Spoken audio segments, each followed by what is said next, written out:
Stan Gibilisco here. A little more of a, I don't know if I'd call it a storm update, but a couple of observations. First of all, I brought the trash cans up so that I could put the trash out without having to dig around and find where they are and all that. We have about 3 feet of snow right now, I would say. About 3 feet total of actual snowfall. Now on the deck it tends to swirl around, and I shoveled 2 feet off of there earlier today, and there's 3 feet up there again now because of the way it swirls around. Notice how the drippings go through that deck like that. They drip onto this driveway. When it gets a little colder, it's still about 35 degrees out, I think, according to my thermometer. When it gets colder though, the winter gets deeper. That'll freeze, and you need to put salt. I don't know if you can see that. I can turn the light on in the woodshed there, you can see it. I just pour that stuff on there. Now I know they say that's hard on the concrete, all that kind of stuff, but it's a lot harder when you slip and fall and rip your rotator cuff out of place.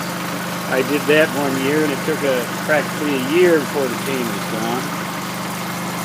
But I'm just a little guy, 120 pounds, slip and fall, there ain't much for me to go down. But what I'd like you to notice is how this concrete right here is dry. There's nothing running down it. No water running down it. Notice how the garage door is dry.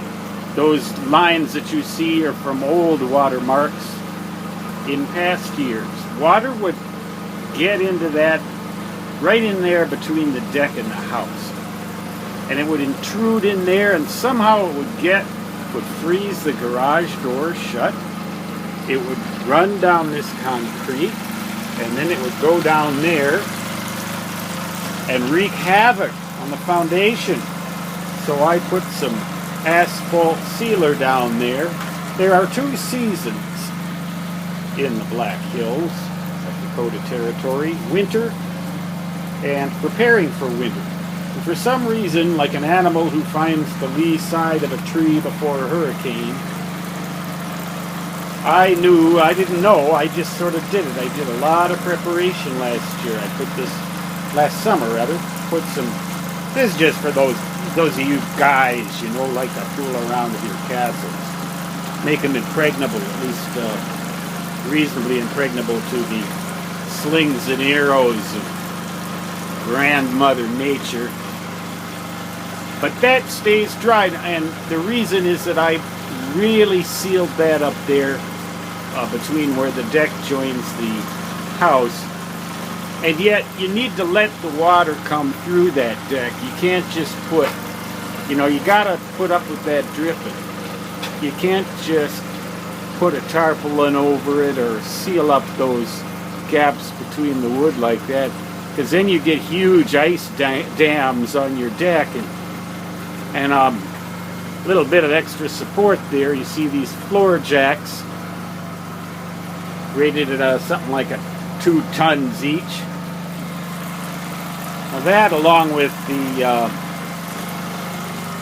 all these cross braces that go up there, see all those pretty frequent. They're like 2 by 12 or something like that, and they're spaced at intervals of less than 2 feet.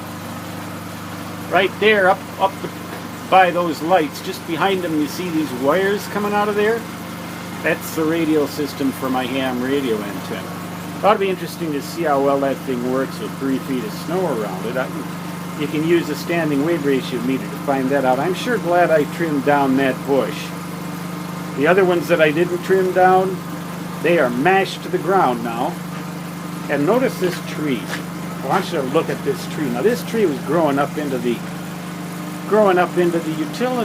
utility lines up here before the storm. Look at it now. It's practically stripped. It's like, one wonders, I just assumed that tree wasn't even there. If I had my druthers, I would have cut it down anyway. Just gets in the way of my view. There's the yard, and there's the bushes. Bullet number 7. There isn't going to be that much of it to dig out though, because I'm parked right at the end of the driveway, but not protruding into the street. I just thought I'd try that. Hopefully the locks won't get frozen up in there or something. I hope you can hear me. This generator is surprisingly loud in videos. It's just clunking away. I've got it running even though the power's come back on, because like I said, I don't trust it. And I don't want to have to be going around, fooling around, patching cords every 2 hours to make sure that my computers keep running and my Nerd Cave keeps running and my furnace fan keeps running. I don't have to bother with all that stuff. So until the storm's over, I'm probably just going to keep that little generator going. It'll be a good test to see how well it really works under adverse conditions, because who knows, these conditions could get a lot more adverse. For now, the storm seems to have tapered just a little. At least we've got power back, but it's only, there's no way to know whether it's going to go out again. I'm pretty sure it will. Stan Gibilisco from the Black Hills, signing off once again. Just a little, like I said, a little bit of this old house. Built in 1940. 73-year-old house, right? 73 years old. And alive and kicking. They built these houses up here to last back in that time. So long.